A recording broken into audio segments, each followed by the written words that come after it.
flight from Alaska. He had almost no possessions in this world, but what little he owned he threw into a backpack, including some water and food and a knife he'd stolen from Thomas to remember him by. Then he grabbed the most important item, a journal and pen he'd found in one of the random cabinets on the Berg. It had been blank when he'd discovered the compact book, though a little tattered and worn, its endless white pages flipping by like the rattled wings of a bird when he thumbed through it. Some former lost soul, flying to who knows where on this bucket of metal, had once thought to write down the story of their life, but chickened out. Or died. Newt had decided on the spot to write his own story, keep it a secret from everyone else. For himself. Maybe someday for others. The long blast of a horn sounded from outside the walls of the ship, making Newt flinch and throw himself onto the bed.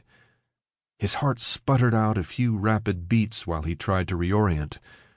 The flare made him jumpy, made him quick to anger, made him a sodden mess in every way. And it was only going to get worse. In fact, it seemed like the bloody thing was working overtime on his poor little brain. Stupid virus. He wished it was a person so he could kick its arse.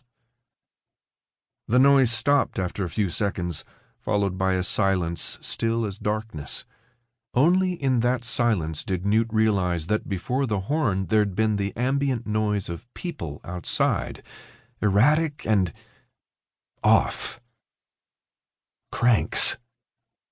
They must be everywhere outside the walls of the city, those past the gone, trying to get inside for no other reason than the madness that told them to do it, desperate for food like the primal animals they'd become. What he would become. But he had a plan, didn't he? Several plans, depending on the contingencies. But each plan had the same ending. It was just a matter of how he got there. He would last for as long as he needed to write what he needed in that journal. Something about that simple, empty little book waiting to be filled. It had given him a purpose, a spark, a winding course to ensure the last days of his life had reason and meaning. A mark left on the world.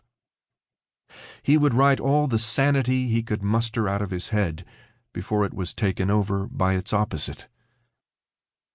He didn't know what the horn had been or who had blown it or why it was suddenly quiet outside. He didn't want to know. But perhaps a path had been cleared for him. The only item left to settle was how to leave it with Thomas and the others. Maybe give them a little closure. He'd already written one depressing note to Tommy. Might as well write another.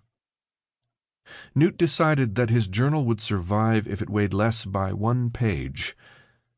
He tore it out and sat down to write a message. Pen was almost to paper when he stalled, as if he'd had the perfect thing to say, but it floated out of his mind like vanished smoke. Sighing, he itched with irritation, anxious to get out of that Berg, walk away, limp or no limp, before something changed. He scribbled down a few lines, the first things that popped in his head. They got inside somehow.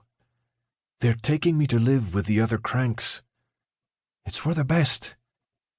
Thanks for being my friends. Goodbye. It wasn't totally true, but he thought about those horns and all that commotion he'd heard outside the Berg and figured it was close. Was it short and curt enough to prevent them from coming after him? To get it through their thick skulls that there was no hope for him and that he'd only get in the way? That he didn't want them to watch him turn into a mad, raving, cannibalistic former human? Didn't matter. Didn't matter at all. He was going one way or another. To give his friends the best shot they had at succeeding, with one less obstacle. One less Newt.